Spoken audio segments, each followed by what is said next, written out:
көрермендері. Бүгін мендеп Борбороздағы Қабаулы ұйым палатындағы спорт сарайында 3 жылдан бері қайрадан қолға алып, Бишкек шаһардық спорт комитетінің төрағасы Бакиров Шейшенқұл Тұрдыманбетович жана Бишкек шаһардық волейбол федерациясының президенті Қозыбаев Аламжан Қалақовичтің демилгесі қолдаусымен өткөрүлүп жатқан волейбол боюнча эркектер арасындағы Бишкек шаһардық клубтук мелдештин ачылыш адемине кош келиңиздер.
Бишкек шаһардық спорт комитетінің төрағасы Бакиров Шейшенқұл Тұрдыманбетович.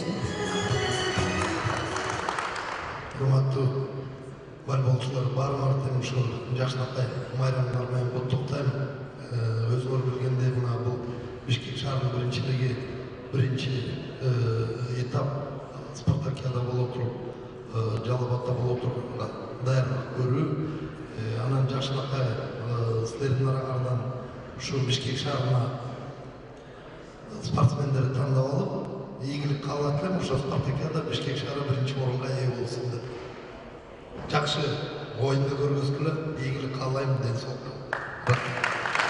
Былтыр ушул убактарда мени Бишкек шаардык волейбол федерациясын түзүшүп, спортсмендер суранышып, бир добуштан добуш беришип, президент кылып шайлашкан. Ошондон бери биз Бишкектин биринчилигин өткөрө албай келебиз да. Негизи Бишкектин чемпионаты волейбол боюнча 2012-жылы өткөн. Ошондо биздин команда Динамо МВД командасы чемпион болуп, ошол боюнча өтпөй турат.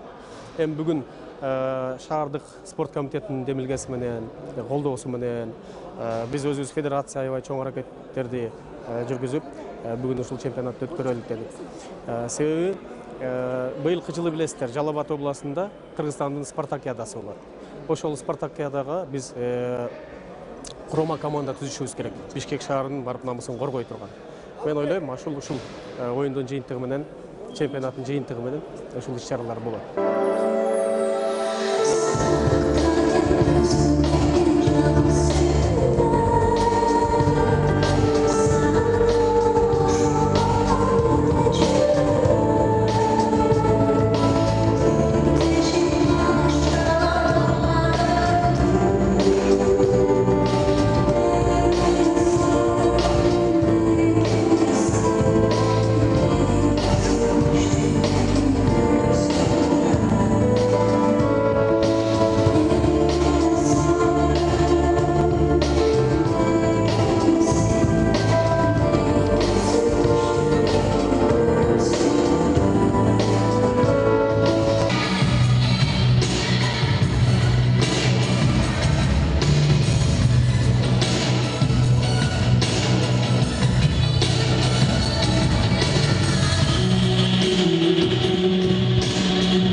Good.